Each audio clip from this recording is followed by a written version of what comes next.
প্রথমে আমি আন্তরিকভাবে ধন্যবাদ জানাই। আমার ছোটবেলার একটু স্মৃতিচারণ করলেন আমার বড় ভাই মকবুল ভাই। আসলে আমি এই এখানে আসার আগে আমি বড় ভাই তুজাম্মেল ভাইকে বললাম, এখানে আসলে ভাই আমি কত ছেলে পেলে শপথ পড়াইছি এখানে দাঁড়িয়ে 5টা বছর। আমার কিন্তু প্রথমে এই কথাটা মনে হয় এখানে আসার পরে। যাই হোক, আজকের এই অনুষ্ঠানের প্রধান অতিথি আমাদের সকলের প্রিয় ভাজন, আমাদের আড়ানির অভিভাবক, রাজনৈতিক অভিভাবক প্লাস আমার পারিবারিক অভিভাবক হিসেবে আমি যাকে সবসময় গণ্য করি, তুজাম্মেল ভাই, আমার স্নেহাস্পদ ছোট ভাই, রাজশাহী জেলা ছাত্র দলকে যিনি সুসংগঠিত করছেন এবং এই বাঘার আনাচে কানাচে ছাত্র দলকে সুসংগঠিত করা প্লাস সামাজিক কার্যক্রমে যিনি অবদান রাখছেন এস সালাউদ্দিন আহমেদ সহ উপস্থিত নেতৃবৃন্দ, আমার খেলোয়াড় ভাইয়েরা। এই মাঠে অনেক প্রীতি খেলা, তারপরে টুর্নামেন্ট খেলা আমরা ছোটবেলা থেকে দেখে অভ্যস্ত। সাত্তার ভাই মনে হয় চলে গেছেন নাকি, সেই সময়কার যারা, ও ভাই আছেন না।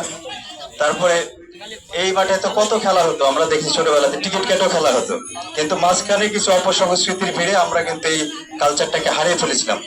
আস্তে আস্তে তোমরা যেভাবে উদ্বুদ্ধ হচ্ছ, এইটা যদি হয় আমাদের সার্বিক সহযোগিতা থাকবে।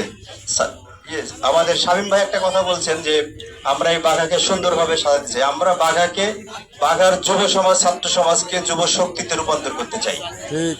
ছাত্ররা, যুবকরা এই বাঘাকে এমন ভাবে পরিবর্তন করবে, মডেল বাঘা হবে। সারা বাংলাদেশের মানুষ দেখবে যে এইখানে কোনো মাদক ব্যবসায়ী নাই, মাদক সেবী নাই, এখানে কোনো খারাপ কালচার নাই।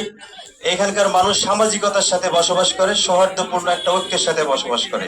আমরা হিন্দু, বৌদ্ধ, মুসলিম, খ্রিস্টান, আমরা ধর্ম বর্ণ নির্বিশেষে সবাই একই কাতারে একটা ঐক্যের মাধ্যমে একটা সুন্দর সমাজ গড়তে চাই। সেক্ষেত্রে আমরা বিশেষ করে এই যে আমাদের এমপি মহোদয় আবু সাইদ চাঁদ, উনিও এই চারঘাট বাঘার মানুষ, রাজশাহীতে নেতৃত্ব দিচ্ছেন। আমরা দুইজন ছাত্রদল যুবদলকে রাজশাহীতে নেতৃত্ব দিচ্ছি। সুতরাং আমরা প্রজেক্টটা নিব, পাইলট প্রজেক্ট, বাঘাকে আমরা সুন্দর একটা বাঘা করব। তাহলে কিন্তু আমরা রাজশাহীকে আস্তে আস্তে সুন্দর করতে পারবো। এই ক্ষেত্রে তোমাদের সকলের সহযোগিতা দরকার। সহযোগিতা করবে না? আমরা আমরা যদি মাঠমুখী হই, মোবাইল দেখবো একটা সময় থাকবে, কিন্তু খেলার সময় খেলাতে আসতে হবে। আর আমাদের মধ্যে থেকে 10 জনের মধ্যে থেকে একজন হয়তো একটু খারাপ নেশার দিকে আছে, তাকে ভালো করা যায়, তাই ঘৃণা করার দরকার নাই। তার কাজকে ঘৃণা করো, কিন্তু তাকে মানুষ হিসেবে আমাদের কাতারে নিয়ে আসার দায়িত্ব আমাদেরকে নিতে হবে। সবাইকে ধন্যবাদ। এখানে আসলে বক্তব্য দেওয়ার কোনো সুযোগ নাই। আমি সত্যি আনন্দিত। আমি ছাত্র দলের নেতৃবৃন্দ, বিশেষ করে ফয়সাল কাফিদেরকে আমি আমার আন্তরিক ধন্যবাদ জানাই। এরকম টুর্নামেন্ট তোমরা সামনের দিনে নিবা, আমাদেরকে বললে আমরা ইনশাল্লাহ সার্বিক সহযোগিতা করব। আরো বড় বড় খেলা হবে, আড়ানির সাথে আশেপাশের অন্যান্য টিমের খেলা হবে।